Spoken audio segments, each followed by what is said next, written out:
नमस्कार विद्यार्थी मित्र मैत्रिणींनो. करंट अफेअर्स बाय मेघाली या मराठी यूट्यूब चॅनलवरती आपले मनपूर्वक स्वागत. इथे आपण डेली करंट अफेअर्सचे इम्पॉर्टंट 12 क्वेश्चन्स पाहतो, जे तुम्हाला आपल्या येत्या MPSCच्या सरळ सेवांच्या आणि सर्व केंद्रीय परीक्षांच्या एक्झाम्समध्ये नक्कीच पाहायला मिळतील. त्यामुळे आपल्या चॅनलवरती जर तुम्ही पहिल्यांदा आले असाल तर चॅनलला लाईक करा, जास्तीत जास्त विद्यार्थ्यांना आपला चॅनल शेअर करा आणि सबस्क्राईब करायला विसरू नका. आणि सगळ्यात महत्त्वाची गोष्ट म्हणजे लेक्चर खूप शॉर्ट टाईममध्ये आहेत, त्यामुळे ती लेक्चर शेवटपर्यंत पहा. जे काही क्वेश्चन्स आहेत त्याच्या शॉर्ट का होईना पण तुम्ही स्वतःच्या नोट्स काढा, जेणेकरून एक्झाम काळामध्ये तुम्हाला या डेटाचा जास्तीत जास्त उपयोग होईल. ठीक आहे, तर पाहूयात आजच्या म्हणजे 26 फेब्रुवारी 2026च्या चालू घडामोडी. प्रश्न पहिला, मध्य प्रदेश सरकारने भवांतर योजना कोणत्या पिकासाठी विस्तारित करण्याचा प्रस्ताव केंद्राला पाठवला आहे? तर भवांतर योजना कोणत्या राज्याची आहे? तर ती मध्य प्रदेशची आहे. असाही प्रश्न येऊ शकतो. तर या प्रश्नाचे उत्तर आहे मोहरी या पिकासाठी. महत्त्वाचे पॉइंट्स पहा या प्रश्नाचे. मध्य प्रदेशचे मुख्यमंत्री मोहन यादव यांनी मोहरी पिकाला भवांतर योजनेत घेण्याचा निर्णय जाहीर केला. भवांतर योजना शेतकऱ्यांना बाजारभाव MSP पेक्षा कमी मिळाला तर त्यातील तफावत थेट देते. आणि MSP म्हणजे किमान आधारभूत किंमत, जी भारत सरकार प्रमुख कृषी पिकांसाठी ठरवते. पुढील प्रश्न दुसरा, राजस्थान होमस्टे म्हणजे पेइंग गेस्ट हाऊस योजना कोणत्या राज्याने सुरू केली? अर्थात राजस्थान या राज्याने. हे योग्य उत्तर आहे त्याचं. महत्त्वाचे पॉइंट्स पहा या प्रश्नाचे. या योजनेनुसार एका होमस्टेमध्ये जास्तीत जास्त 8 खोल्या आणि 24 खाटांचाच परवाना आहे. आणि 2026च्या योजनेत सिंगल विंडो डिजिटल मंजुरी ची सोय दिलेली आहे. म्हणजेच परवानगीसाठी एकाच ठिकाणी सगळी प्रक्रिया पूर्ण करता येईल. आणि 2025मध्ये तब्बल 25.44 कोटी पर्यटकांनी राजस्थानला भेट दिली आहे. आणि त्यातले बहुतांश म्हणजेच 25.25 कोटी देशांतर्गत पर्यटक होते. पुढील प्रश्न तिसरा, 24 फेब्रुवारी 2026 पासून नीती आयोगाच्या मुख्य कार्यकारी अधिकारी म्हणजे CEO पदाचा अतिरिक्त कार्यभार कोणाकडे देण्यात आलेला आहे? तर या प्रश्नाचे योग्य उत्तर आहे पर्याय क्रमांक C, निधी छिब्बर यांच्याकडे. महत्त्वाचे पॉइंट्स पहा या प्रश्नाचे. या 1994 बॅचच्या छत्तीसगड कॅडरच्या IAS अधिकारी आहेत.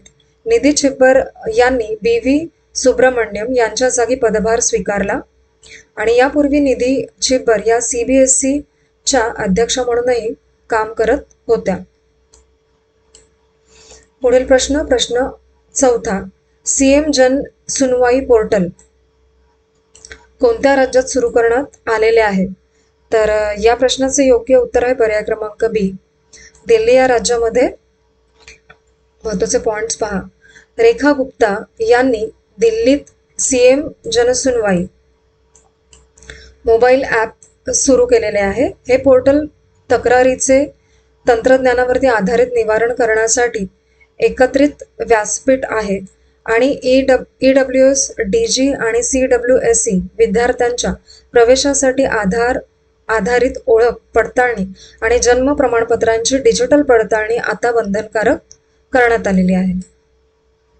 पुढील प्रश्न पाचवा, ANVES अन्वेष 2026 ही आंतरराष्ट्रीय परिषद कोण आयोजित करणार आहे? तर या प्रश्नाचे उत्तर आहे NIFTMK. महत्त्वाचे पॉइंट्स पहा या प्रश्नाचे. NIFTEMK म्हणजेच national institute of food technology entrepreneurship and management हे अन्न प्रक्रिया उद्योग मंत्रालयाच्या अखत्यारीतील एक महत्त्वाचं राष्ट्रीय संस्थान आहे. आणि अन्वेष 2026 परिषद 26 ते 28 फेब्रुवारी या काळामध्ये होणार आहे. सध्या भारतामध्ये फक्त 12 ते 13% अन्न प्रक्रिया होते. पुढच्या 5 वर्षात हे प्रमाण 25% वर नेण्याचे ठरवण्यात आलेले आहे. पुढील प्रश्न 6वा. लेना कॅपावीर ही दीर्घकालीन HIV प्रतिबंधक इंजेक्शन सुरू करणारा आफ्रिकेतील पहिल्या देशांपैकी एक कोणता देश आहे? तर या प्रश्नाचे योग्य उत्तर आहे पर्याय क्रमांक सी, झिम्बाब्वे. महत्वाचे पॉइंट्स पहा या प्रश्नाचे. लेना कॅपावीर हे ग्लीड सायन्सेस या कंपनीने बनवलेले आहे. हे एक कॅपिड्स इनहिबिटर औषध आहे. ठीक आहे. हे औषध दर 6 महिन्यांनी म्हणजेच वर्षातून 2दा दिलं जातं आणि HIV संसर्ग रोखायला जवळपास 100% प्रभावी ठरलेला आहे. हा प्रश्न महत्वाचा आहे आणि हा प्रश्न येऊ शकतो एक्झामला. जागतिक आरोग्य संघटना WHO यांनी ऑक्टोबर 2025 मध्ये या औषधाला प्री क्वालिफिकेशन दिलेलं आहे. पुढील प्रश्न 7वा. सुजविका हे AI आधारित बायोटेक डेटा पोर्टल कोणत्या विभागाने सुरू केलेले आहे? असा प्रश्न आहे. तर या प्रश्नाचे योग्य उत्तर आहे पर्याय क्रमांक बी, विज्ञान व तंत्रज्ञान मंत्रालयाअंतर्गत जैव तंत्रज्ञान विभागाने DBTने. महत्वाचे पॉइंट्स पहा. सुजविका हे एक AI आधारित डिजिटल इंटेलिजन्स पोर्टल आहे. हे जे बायोटेक आयात आकडेवारीचे विश्लेषण करते. DBTच्या 40व्या स्थापना दिनानिमित्त जितेंद्र सिंह यांनी सुजविका पोर्टलचं उद्घाटन केलेलं आहे आणि BioE3 धोरण म्हणजे biotechnology for economic environment and employment मंजूर झालेलं आहे. हे उच्च कार्यक्षमता जैव उत्पादनाला चालना देते. 1986 मध्ये विज्ञान व तंत्रज्ञान मंत्रालयाच्या अधिपत्याखाली डिपार्टमेंट ऑफ बायोटेक्नॉलॉजी म्हणजे DBT तयार झाले आहे. पुढील प्रश्न 8वा. नागपूर महानगरपालिकेने कोणता ऐतिहासिक निर्णय घेतलेला आहे? तर या प्रश्नाचे योग्य उत्तर आहे पर्याय क्रमांक बी, सर्व प्रमुख पदांवरती महिलांची नियुक्ती या महानगरपालिकेमध्ये करण्यात आलेली आहे. महत्वाचे पॉइंट्स पहा या प्रश्नाचे. नागपूर म्युनिसिपल कॉर्पोरेशनने एक मोठं पाऊल उचललंय. त्यांनी सर्व महत्त्वाच्या प्रशासकीय पदांवरती महिलांची निवड करण्याचा निर्णय घेतला आहे. हा ऐतिहासिक निर्णय भाजपच्या कोअर कमिटीने घेतला. या सगळ्या प्रक्रियेमध्ये देवेंद्र फडणवीस आणि नितीन गडकरी यांच्यासारख्या मोठ्या नेत्यांशी चर्चा देखील झालेली आहे. पुढील प्रश्न 9वा. वनजीवी दीदी उपक्रम कोणत्या व्याघ्र प्रकल्पात सुरू करण्यात आला? तर या प्रश्नाचे योग्य उत्तर आहे पर्याय क्रमांक बी, पालामू व्याघ्र प्रकल्प. महत्वाचे पॉइंट्स पहा या प्रश्नाचे.